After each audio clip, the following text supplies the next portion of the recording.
And now turn to page 870.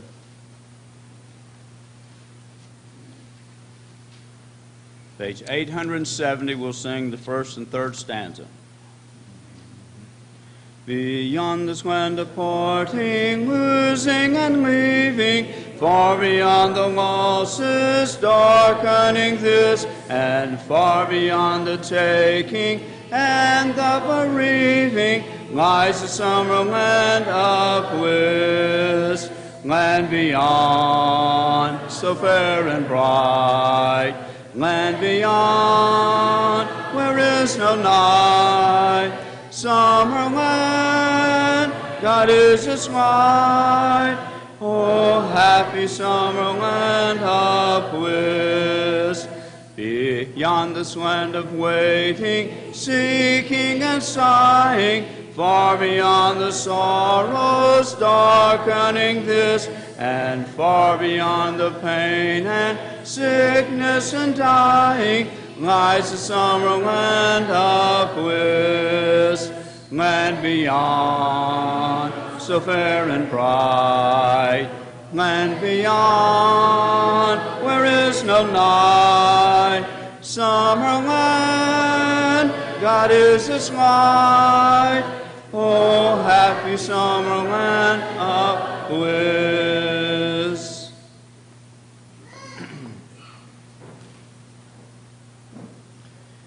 Just a moment ago in our announcements, not only do we have a number of things to say regarding sick and grieving folks, those that are hurting, that were listed on the piece of paper that was prepared, that we've kind of compiled over the week. We had a number of people kind of raise your hands and make announcements as well. This is pretty typical. I'm fairly certain that we could go around the room and just about every single person, or at least every family, could mention something that they are in need of prayers for, some difficulty that they themselves are facing, or some sickness or pain that others close to them are facing, and that's the nature of life, isn't it? We live in a world that is dead and decaying, one that brings about troubles and so forth toward us and on us. I want to draw your attention with that in mind to something that Peter stated in 2 Peter, or 1 Peter rather, chapter 5, verse 7. We're going to back up a little bit. We won't start there necessarily right there, but you're familiar with it. He's talking about relationships between the older and the younger, regarding the elders, and regarding just the members in general, Christians in general, toward one another. And he mentions this idea of humility in verse 5, really. I'm going to go ahead and start there. He says, "Likewise, you younger, submit yourselves unto the elder, yea, all of you be subject one to another, and be clothed with humility. For God resists the proud and gives grace to the humble. Humble yourselves, therefore, under the mighty hand of God, that he may exalt you in due time." Now look at verse 7. "Casting all your care upon him, for he cares for you." Casting all your care upon him, for he cares for you. He's talked about humility. And what in the world does casting our cares, our anxieties upon God and upon Christ have to do with being humble? I think that we would probably draw this conclusion. It demonstrates that we understand that we are powerless in a lot of ways. I mean, we can do certain things to help ourselves, and the Bible is clear that we ought to. It is the case that we reap what we sow, and that therefore we will suffer the consequences of improper actions. But at the same time, we know that there are things in this life, there are a lot of things in this life that are absolutely beyond our control. We can do everything that we think needs to be done. We can plan strategically. We can put everything in place that just seems to be right, and 9 times out of 10, something's going to go wrong, isn't it? I kind of chuckle when I'm involved in a wedding, especially, when the bride especially, I don't mean that in a bad way, but you women are the ones that really care about these things. The bride especially is under the impression that everything must, and if planned just right, will go perfectly. And I'm always careful to say something's going to go wrong. And the best advice is just to go with it. Just let it go and enjoy the moment, right? We can make all kinds of plans, but things in life will go wrong. It demonstrates when we cast our care upon Him, and this is the idea of unloading a burden that we are carrying about. You think in the first century, and obviously in other cultures, and even in our own, when mules or horses would be used to carry loads, they'd place burdens or packs on them to carry the load. That's what we're instructed to do here regarding our anxieties. We have to realize, listen, we can't carry this thing on our own. There's not a lot that we can do about certain things, but the fact is He cares for us, and He's willing to bear the load. He's willing to take it. So if you're here tonight and you are hurting, you're facing things that are difficult, we are more than happy to pray for you and with you. It's always good when people make announcements and say, I need prayers, I need encouragement, or somebody's sick and I want you to pray for them. But remember that those prayers are directed toward God, aren't they? The one who ultimately cares for us and has the power to relieve us if it is His will. If you're here tonight and you are burdened with cares and you need prayer, if you're burdened with sin and you have not yet placed that upon Christ who willingly bore it on the cross for you, if you'll have your sins punished in His blood, He's willing to do that. But you have to make that step. You have to make that decision. That's done by believing in Him and repenting of sin, confessing your faith in Christ, and being baptized for the remission of sins. Your sins are washed away at the point of baptism. Those kinds of burdens are taken away. So if we can assist you in directing you to the one that can carry the load for you, we'll do what we can. Come forward while we stand and sing. We'll sing verses 1 and 2. Bring Christ your broken life, so marred by sin. He will create anew, make whole again. Your empty, wasted years He will restore, and your iniquities remember no more. Bring Him your every care, in great or small. Whatever troubles you, oh, bring it all. Bring Him the haunting fears, the nameless dread. Thy heart He will relieve, and lift up thy head. You know who's going where? Who's going where? That's how we find out. Are the teenagers to stay in here? Do you guys have, Bible Bowl or anything like that? Yes, ma'am. Miss Helen, you've got your group going. Ladies class, what about ladies class? Cancel. All right, so little ones up to, wherever. That doesn't tell you much, does it?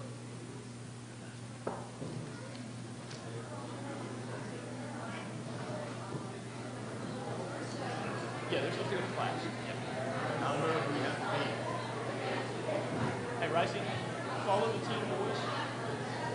And if you need to, come back in the room.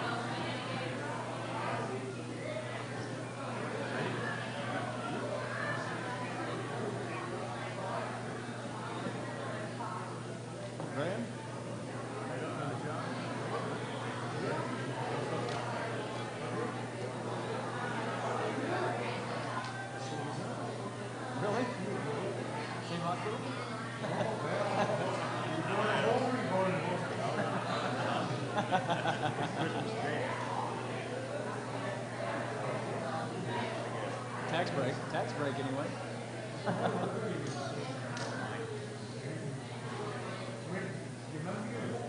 Yeah, we went back there.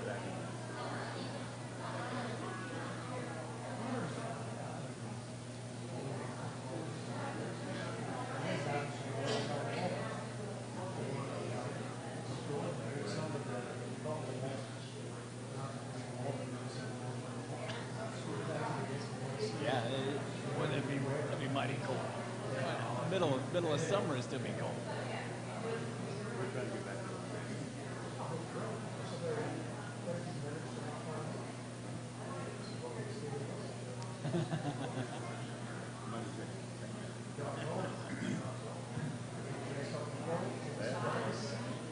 I guess.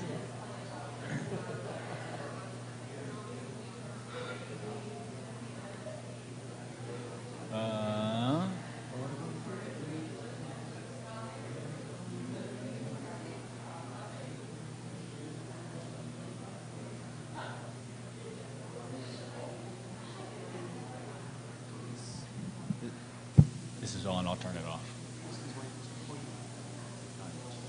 This time. Yeah. Yeah, so if she looks at you weird, you may have to say something again.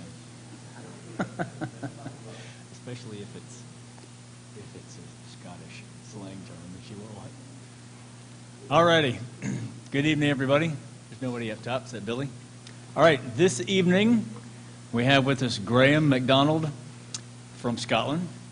He has been working with, y'all remember Adam Barr, who came to visit a few years ago. He's worked with Adam for 23 years. And I was going to tell one of the stories from last night on you. But, and Scott, who was here with us back in the fall, Scott is a Christian. Scott is a newly minted preacher because of the efforts of Adam and Graham. All right? It's men like this that are really working to grow the church in a place that I would say they're more apathetic, ambivalent about religion than it here. They do have resistance from areas of their society, but a lot of it is just ambivalence. So they work so hard at trying to get people to realize just what Christianity can do for them. He's here to tell us about an opportunity that they have been working on for over a decade to see this opportunity they now have. And they have had not just disinterest from what we would call like the city council or the county commission, but they've obstructionist type of attitudes at times. And I'll let him tell you those details, but this is something that's a phenomenal opportunity. I literally think this is like a once-in-a-lifetime opportunity that they have right now that he's going to tell us about. So I'm not going to take up any more of his time. This is Graham MacDonald from, I'm going to say Glasgow. He'll tell you exactly where. But like we're Pensacola, but we're not.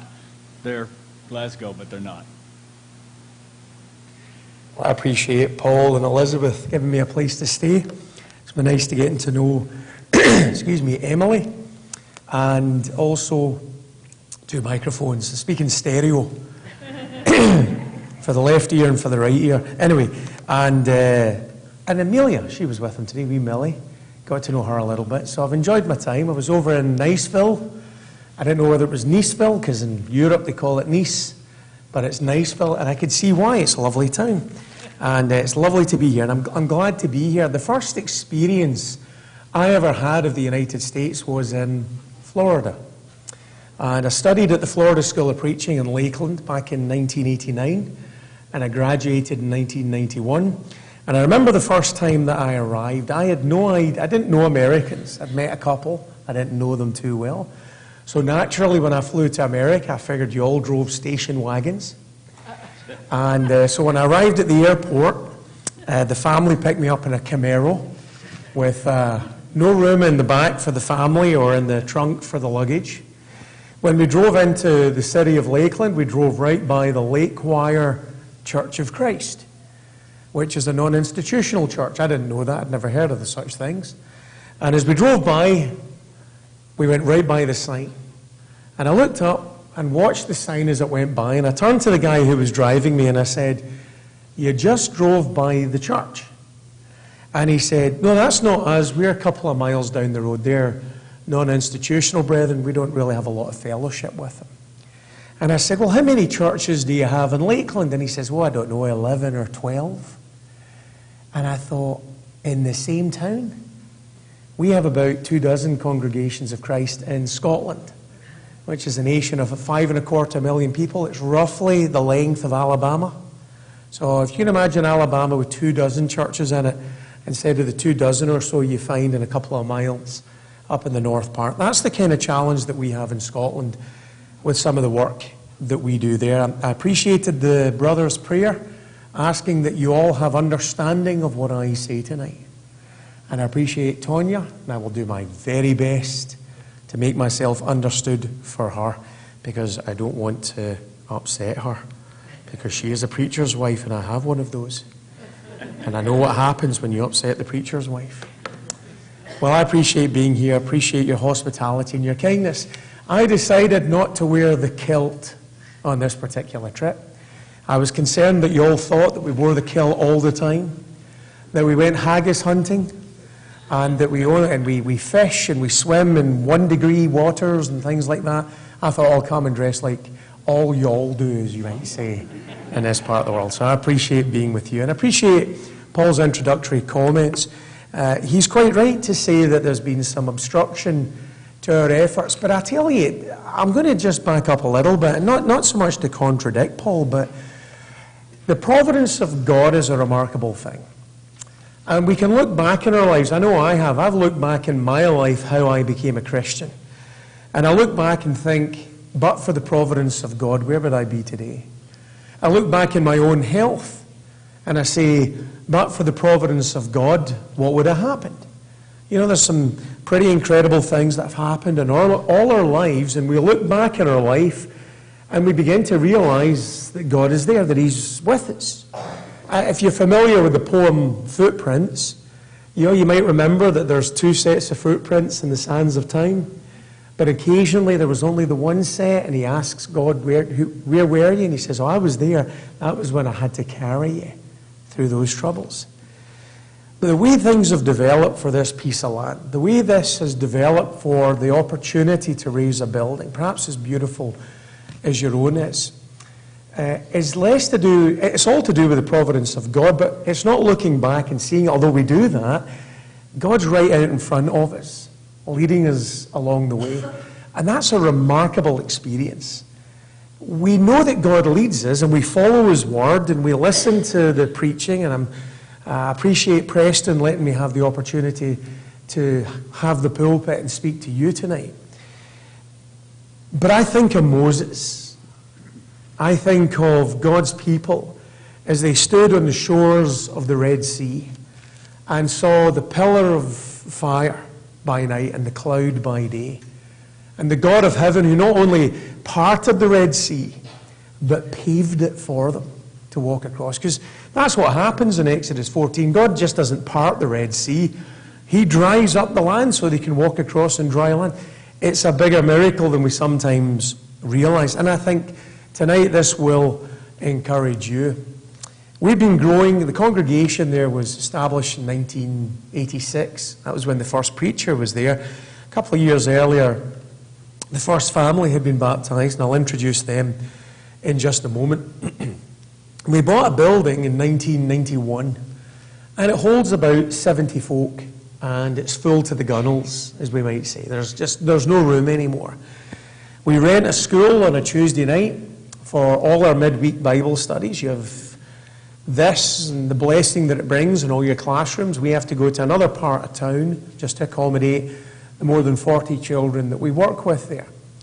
Even on a Sunday morning when we have our Sunday school, we still have to rent another room just to accommodate all the classes. And the college class, they'll have a classroom. The adult class, they'll be in the main hall. The middle high school class, they'll be in the lobby next to the front door, just if you imagine, just out there right in front of the front door. And the little kids, they go over to the high school classes in another building, and the little kids, they're in a cupboard next to the photocopier and those things. We just have to make room. And it's about the width of me. So it's not as big as me. Let's put it that way. I'm pretty wide. It's not quite. I can just get in and no more. And it's a fascinating thing. I always notice when I come to the States, and usually when you do the Lord's Supper, you'll have 2 men going up either side of the centre aisle. And in Cumbernauld, we have one guy, and he walks sideways. And he goes from each one, because if he turns that way, It's like being in an airline, you know, that way where you don't want to sit in the aisle because you keep getting your elbow bashed when the drinks come out and the meals come out and such like. So it's great to have that kind of close fellowship, a little too close at times, but we do our very best with it. And I've been told to point up there, and hopefully things will change. And I know I've turned it on, so let me just check. Yep, it's on, but it's not necessarily... Well, I can see it, so... Yeah, it's not changing. Well, it's working, so there's the laser pointer, so... Let's see if we can just...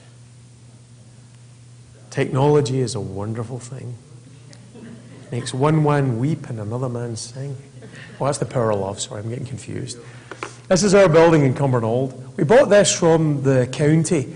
Now, I'm going to start calling the county the council. We deal with the council. It's the county council. You all would call it the county or the city commissioner's office, something like that.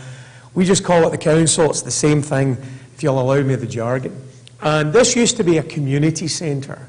They used to have public events there and such like. They built a bigger one and decided to sell this, and we bought it in 1991.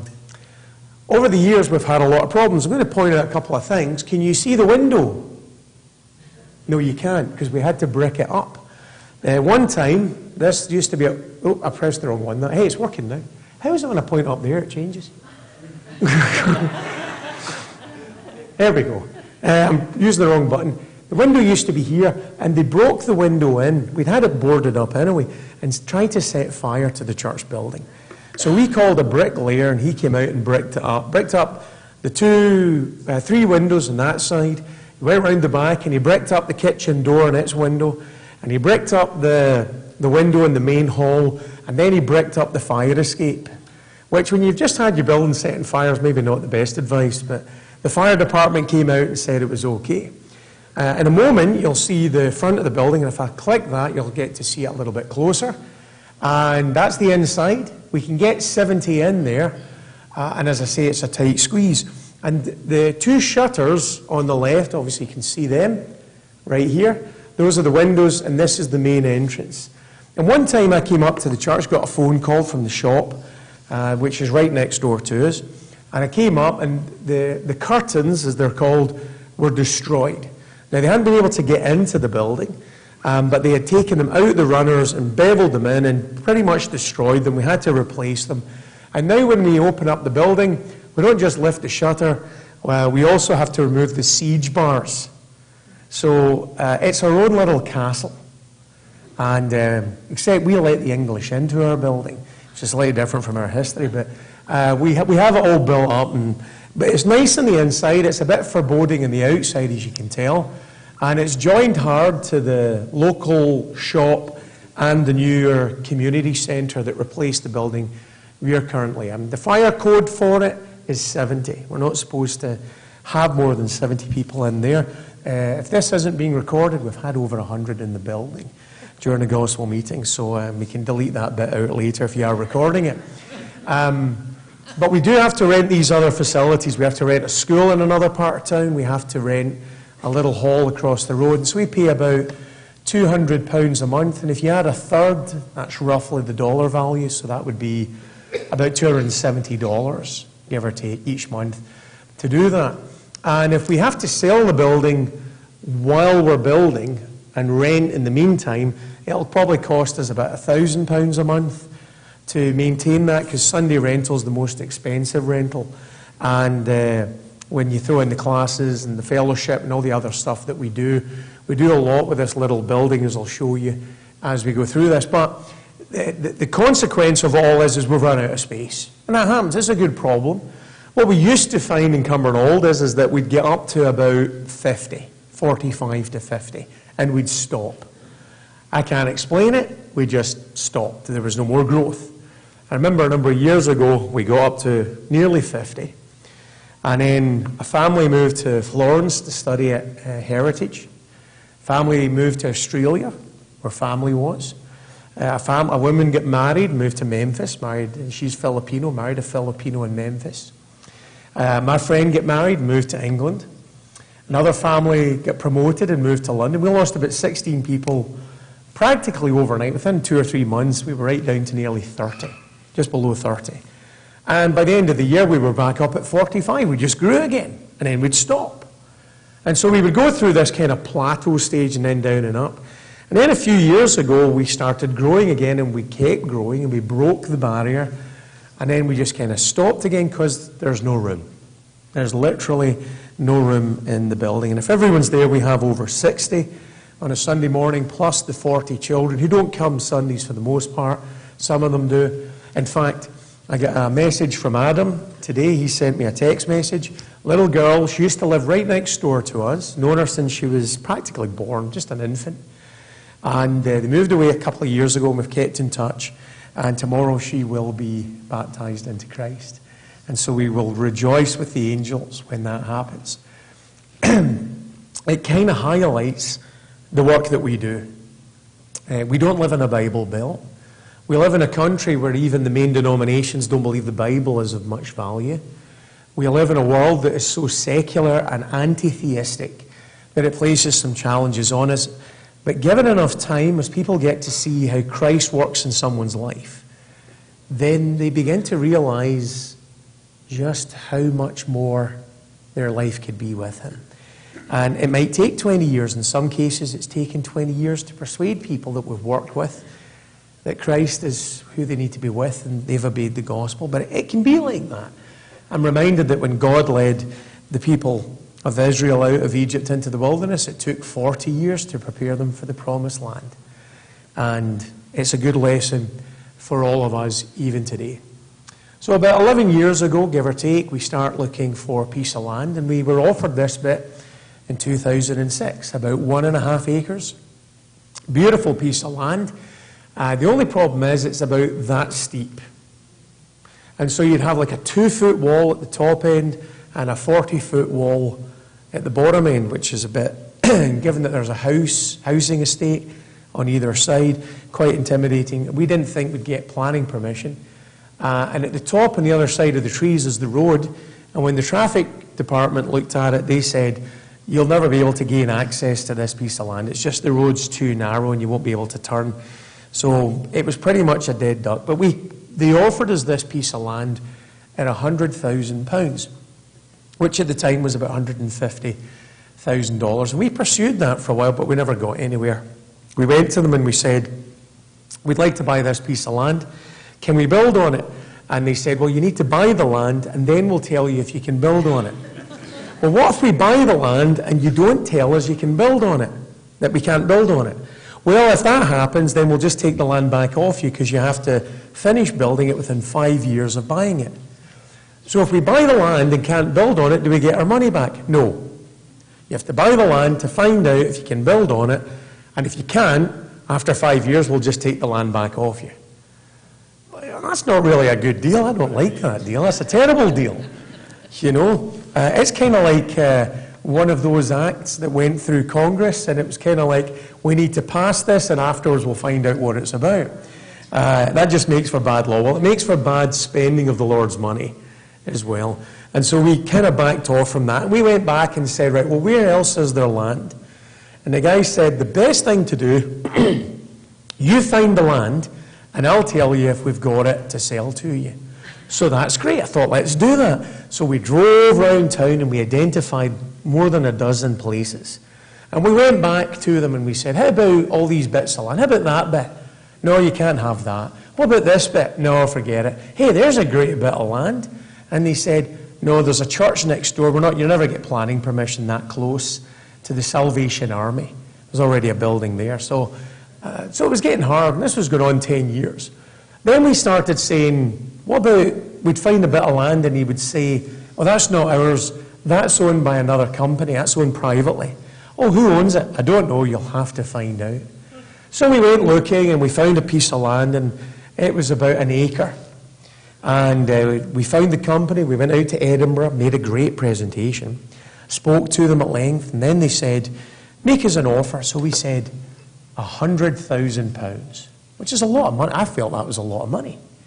And he said, I've got this in the books at $300,000 for 1 acre. And I said, oh, that's kind of a lot of money. And he said, yeah, it's a family business. We're not really interested in selling. You'd have to really make us want to get the money. Because 25 years from now, it'll be worth more, and we don't mind sitting on it for another generation. So we missed out on that piece of land, probably fortuitously, as it turns out. We'd go and find another piece of land, and we talk to somebody about it. Oh, there we go. I'm going a wee bit fast there.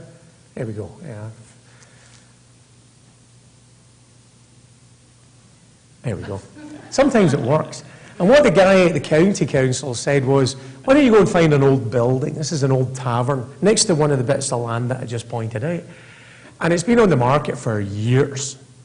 And it's not fit for purpose. It's completely going to have to be rebuilt. But the problem is that where the wall stops is like our building, where the wall stops, that's no longer our land. So once you step out the building, you've left your property. The only property you have is the bit, we don't even have car parking.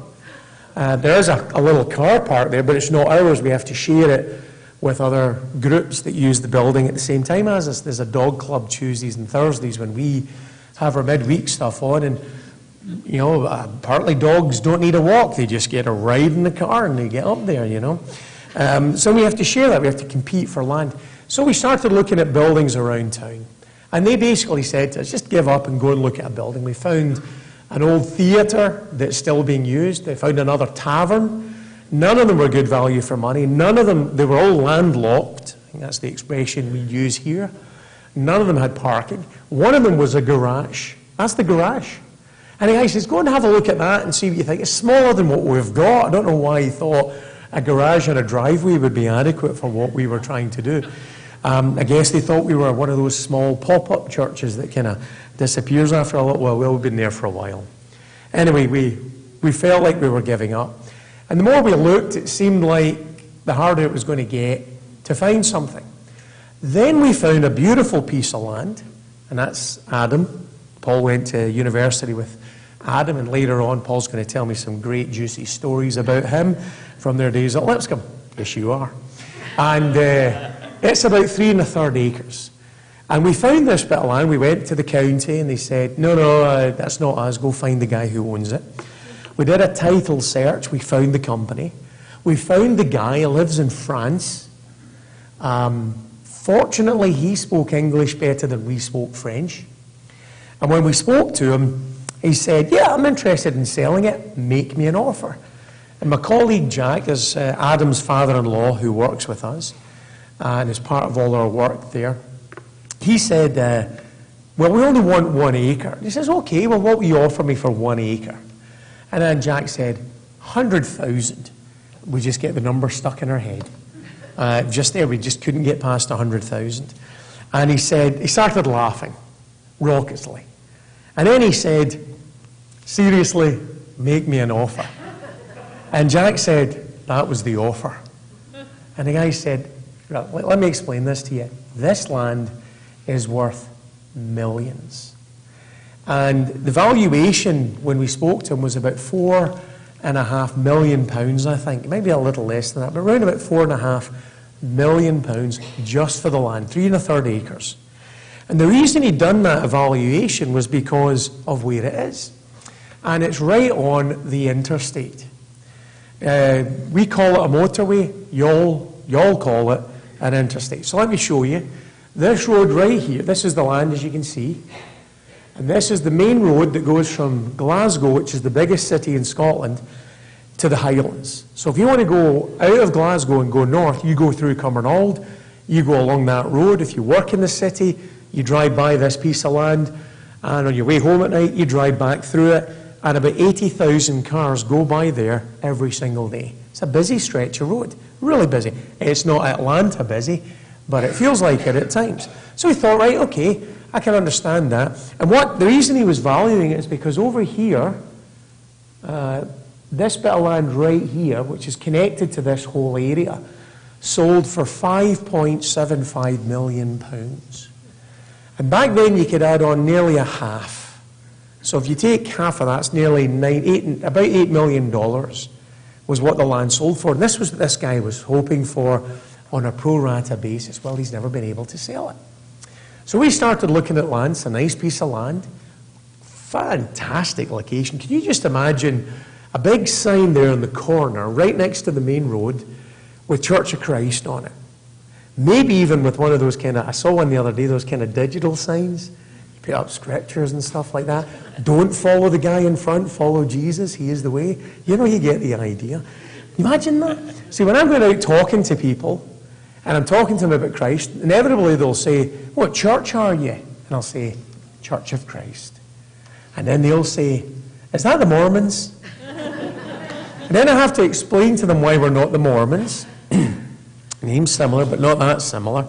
And then I have to get back to try and get them back onto the Bible and talk about that. And you think the Bible would be a giveaway, the fact we actually use it to teach people would be useful to them. But anyway, I think this is going to be transforming, not just for our work in Cumbernauld, but I think the awareness of the Lord's Church in Scotland on the busiest road in the country. If you're flying out of Scotland, you go to Glasgow or Edinburgh, and you drive from anywhere in Scotland pretty much past that building, or where it could be, to get to the airport, to visit Scotland or to get back home, or to leave Scotland to go on a vacation. I think it's going to be transformative. I think it's going to say something to our nation that is a game changer for how we do things in our particular country. The problem is, it's £4.5 million. And that's just beyond us. But it's great real estate. And, you know, you just kind of say, well, thanks anyway. Well, then it goes up for sale in January of last year. And last year, we get a phone call, and the guy calls us, the company's called Gerald Eve, and he says, we know you're interested in buying this piece of land. And we know you'd like an acre. Would you like to buy 1 acre? And we said, well, yeah, we're still looking for land. And he says, well, you can have an acre for $675,000. I'm doing the conversion because that's the number I've got in my head. $675,000. And we got to laugh and said, no, we can't afford that. It's just a waste of the Lord's money.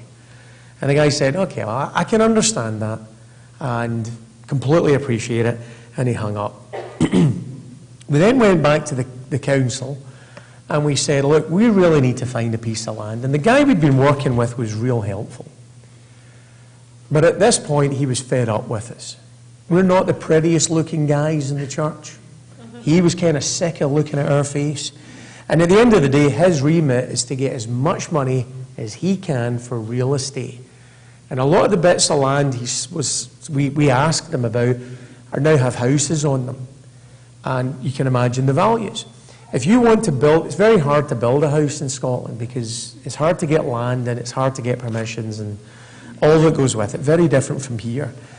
But if you were able to find a plot of land today in Cumbernauld, and they do sell them occasionally, about 1/8 of an acre costs about $500,000. Then you've got to build your house and run services into it. Real estate is expensive. As Lex Luthor said in Superman Returns, it's the only thing we're not making anymore. Except in the Netherlands, they're still trying to do some of that there. So we were up against it, 3 1/3 acres. And we didn't know what to do, and we'd always been praying, and we just kept turning to God in prayer. They called us back a week later and said, what if you took all of the land, 3.34 acres, and put a 3 in front of the bid? So we submitted an offer to them for £300,000. Now, it's subject to tax, which is another £60,000, and by the time you convert it over to dollars, it works out at $450,000 for 3 1/3 acres. Now you think about the price of land and the fact that it was $4.5 million to begin with, to get it down to, I think it was $4.5 million, to get it down to 450,000. The thing is, you start looking back and you think to yourself, why couldn't we get a bit of land? Maybe it's because God didn't want us to have any of those lands. Didn't want us to have any of that acreage. Had a bigger plan for us. Why is it this guy couldn't sell prime real estate in that part of the world? Maybe it's because God said, I know who's going to buy it. I know who it really belongs to. And of course, God owns the cattle on 1,000 hills. All things are the Lord's. it's incredible to see God out front heading for you. I'm the treasurer in our church, and I like to do the numbers. I like to sit down and do the calculations, and I sit down with the men, and we're talking about it, and we say, well, what can we do about this?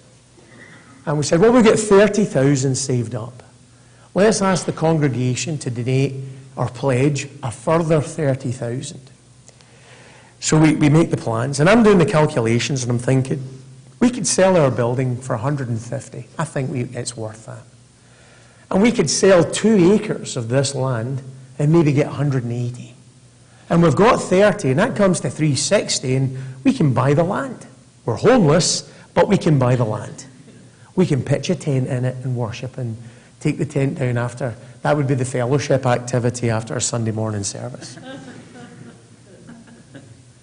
And I look back on it and feel very humble. When God said, you're not doing this. This is me that's doing this. We got valuation in our property at 40,000 to 45,000. We got notification that the 2 acres we would like to sell isn't developable at this particular moment. And we're back to 30,000 plus our pledge. And we're thinking, God, you're in charge. How's this going to work for us? And God, I think, has humbled us and reminded us of what He is able to do through His church. What He is able to do because He is God.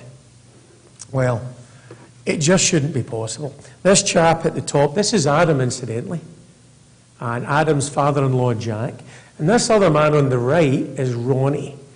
Ronnie is the first man, he and his wife, Ronnie and Mary, they were the first people baptised in Cumbernauld back in the 1980s. They're the reason we ended up planting the church there in Cumbernauld. They're still there, they're still faithful. This chap at the top of the table is David Murray. David is a member of the church up north in Aberdeen, oil country, about 140 miles away. And we contacted Dave and he said, I'll help you take this through the planning stage. We'll do all the groundwork. We'll check that the land. We contact, hey, this can't be right. They're selling it for $300,000. How can we get $4.5 million down to $450,000? And he phones his guys and they do the research and we get a guy out and he digs in the ground. We get another guy out and he checks the roads. And we get another guy out and he looks for endangered species and things like that. And he comes back and he says, it makes no sense. This piece of land is perfect. It's nice and flat and even, and it's a fantastic location. But the bank has put pressure on the company to sell the land. God lives and rules in the affairs and the kingdoms of men. And we are the ones in pole position, and we are negotiating with them, and come the end of May, we should be signing a contract on this in faith to obtain this piece of land, because we can't afford it. Well, we asked the congregation for £30,000, and they pledged just shy of £44,000. There's one young man, he's in 12th grade, as you would say here, graduates from high school in a few weeks, and at the weekends he works in a restaurant. I don't know if he busses tables or if he waits on them. But he said, as part of his pledge, he said, I'm going to donate one of my shifts, everything I earn, to help in getting this building built. So he's pledged $1,300 between now and the end of June to help get this. My mother-in-law's been ill for years. She's on benefits. She has pledged a humbling amount to try and help do this. I don't know how she can afford it when she's on welfare, but that's what she does, and she's just put her trust in God that He will provide it. It's remarkable, and there's other stories like that. We've got a lot of young people in our church. A lot of them are just finishing school. Some of them are just finishing college. And some of them are just got their first job. And they are committed to helping build this particular building. It just shouldn't be possible. It shouldn't be happening. Well, we don't hand clap and worship. Don't get carried away. Don't come up and talk to me afterwards. Proof text me. But we put up how much the congregation had pledged. And the response was phenomenal. Adam sent out a message and he started getting replies back from all over the place. And when he did you know that this happens to your iPhone when it gets inundated with messages? He got a message saying that it was too hot to handle. So he had to take his phone and put it in the refrigerator to cool it down before it melted. People were just so excited. It's unbelievable. But then we're talking about our God, who says, believe in me. And we have to put our trust in him to take us to the end of this particular journey. Well, we are committed to raising this building, and we have committed ourselves to 1.2 million seconds of prayer between now and my return on my second trip on the 7th of July. I go home the 7th of July. I go home in 12 days, and then I'm back at the end of May, and then I get home the 7th of July. We've got till then to raise about $1.5 million to buy the land and to raise the building and to reach our particular target. And it's all God. The architect's given us some ideas. And I think to me this is very important to point this out. We're not building a church building in the traditional sense. We'll have a place to worship. There will be a place to teach in their classes. There'll be several classrooms. There will be an opportunity for fellowship. But we want this to be a hub for the community. This will be a place where support groups can come, find shelter, and support one another, and do it in the presence of God's people, and perhaps learn where the real support comes from. We want it to be a place where mothers can bring their toddlers in safety and in a good place and be together in that kind of environment and hear about how Jesus loves the little children. We want it to be a place where anyone in the community, charitable groups, whatever it is, can maybe fundraise there and realize that it is the God of heaven who provides. This isn't just about we need a bigger building.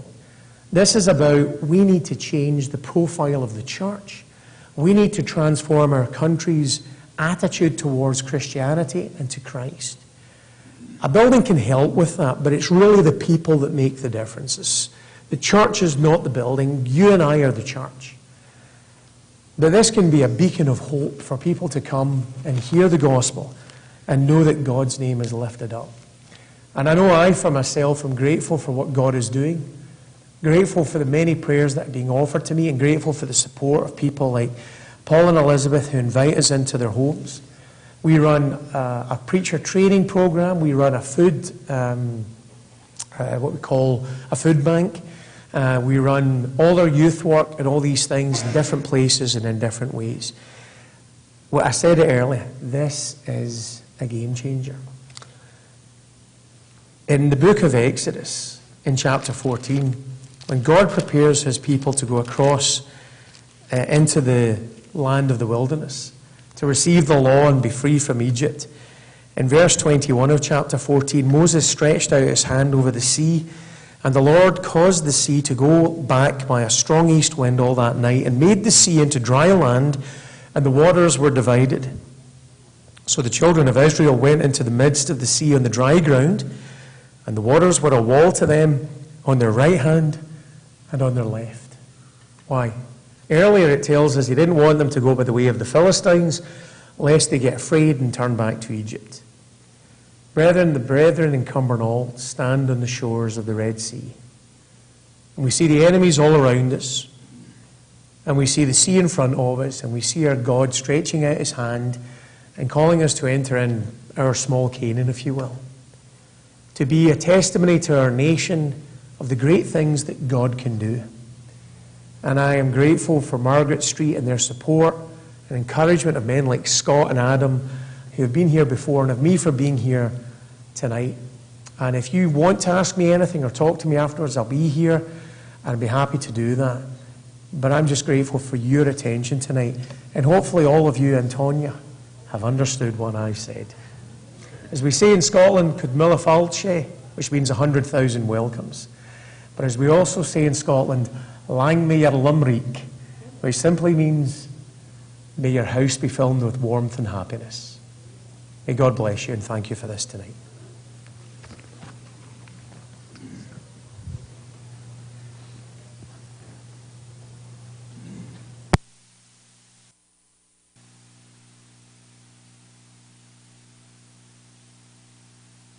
This is the congregation where, when Elizabeth and I went to Scotland with Emily, and actually there was just the three of us, went to Scotland about 4 years ago on vacation. This is the congregation where we worshiped. And I told them on a Wednesday night when we were there, I said, the Navy has sent me a lot of places. And I've worshiped with, we've been here 10 years now. This is the longest I've ever been in a congregation, except for my home congregation in Orlando, and that was about 13 years, because I lived in 5 places by the time I was 7. And I've worshiped on a ship with one other Christian. In Texas, we were at a congregation that was about 1,200. But the congregation that's there in Cumbernauld, I told them on the Wednesday night that what they had is something. I said, man, this is like a special something that they have there because of the relationships that they have built between them, from the retirees that are in the congregation to the kids. They all know each other. Not just that they know their name. His name is Rick. It's not that. They know each other. And they've had these difficulties for over a decade trying to improve their situation, and so that the other people around them can see what they have to offer. And why is that? Because it's what Jesus has to offer. Rather than having a location where the hooligans are trying to break into the building and burn it down, to be somewhere that they can be proud of and feel safe, locking the door behind them and leaving for the evening until they come back for the next class, the next worship service. So, yes, Elizabeth and I are personally we are personally supporting this. In fact, I told Adam over a month ago that we were determined to personally support this. But I made sure that Graham had the opportunity to talk tonight, because I'm obviously hoping that many of y'all will feel the same way. So if you have questions to ask Graham, we'll be here. We don't have to rush home to my house. I don't have to go to work tomorrow. So if anybody has any questions at all, feel free to ask him, either right now or just after we're dismissed. So I'm going to say a quick prayer, and then everybody can do what you want to. Lord God, thank you for your blessings. Thank you for loving us. Thank you for sending Jesus here as our Savior to give us the hope of salvation. Please be with the church here in Milton, here in Pensacola, in Florida, in Cumbernauld, the other congregations there. Your church that's in the world. Help us to grow, help us to love each other, and to help each other, and to love you more every day. In Jesus' name, amen.